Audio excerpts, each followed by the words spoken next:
Hello, I'm Dr. Robert Peretti, and I'd like to welcome you as we discuss interprofessional practice, or IPP, as it relates to the delivery of early intervention services. According to ASHA's definition, IPP occurs when multiple service providers from different professional backgrounds provide comprehensive services by working with individuals and their families, caregivers, and communities to deliver the highest quality of care across healthcare and educational settings.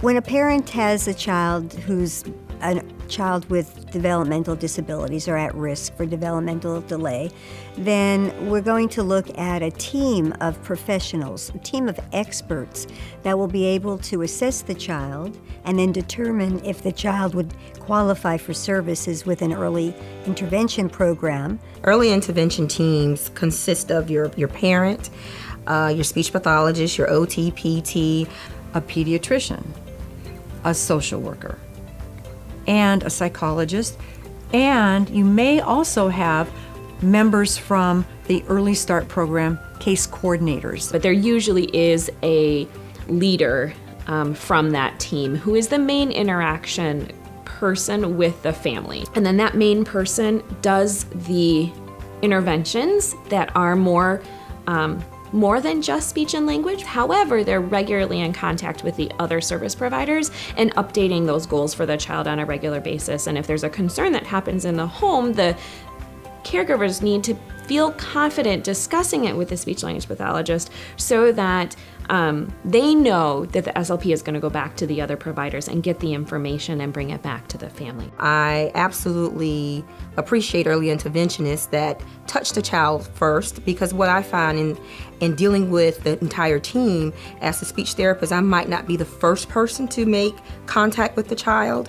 However, I can call up a team member and say, hey, what does this child like? What are the dislikes? By using an IPP team approach, parents of children with communication impairments are involved in assessment and intervention, planning, and provision. I think the parent is that one constant for the child.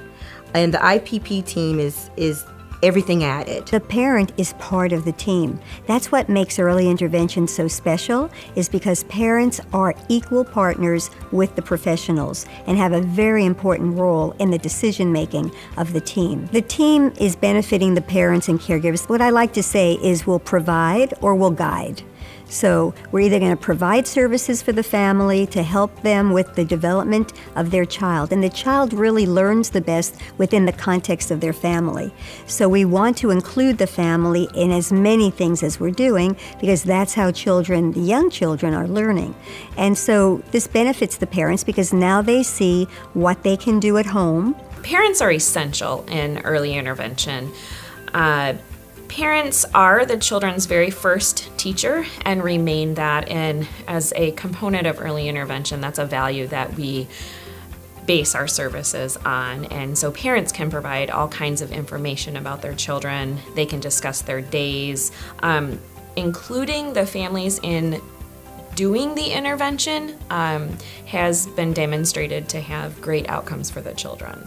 The IPP team model for early intervention is so important for families and parents because they are hearing the same message from a number of professionals, and they're hearing consistency and continuity.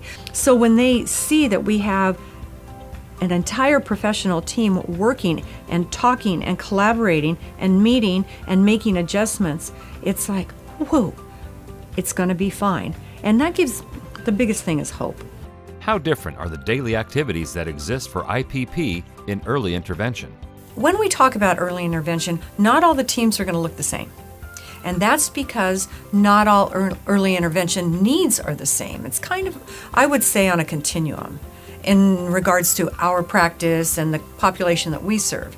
However, that said, we're going to have several different teams. For the early intervention system, for the birth to 3, a lot of times we get the referrals directly from the physician, especially when they come right out of NICU with a known complex etiology.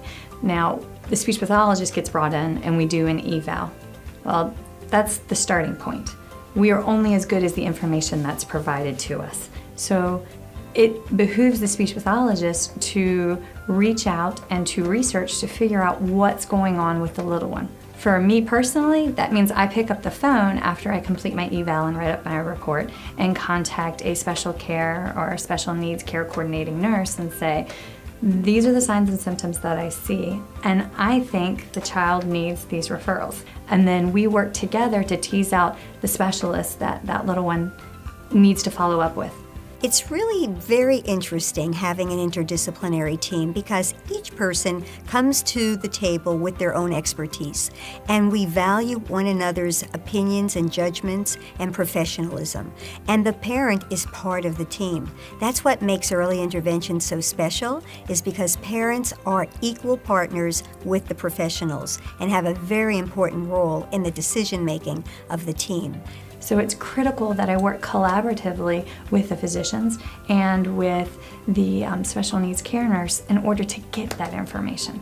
But as that information trickles in, that better shapes that medically fragile child's plan of care. To bring that information and to be part of that process with the families, they are so grateful for the advocacy for their child because they appreciate that somebody's willing to go to bat for them.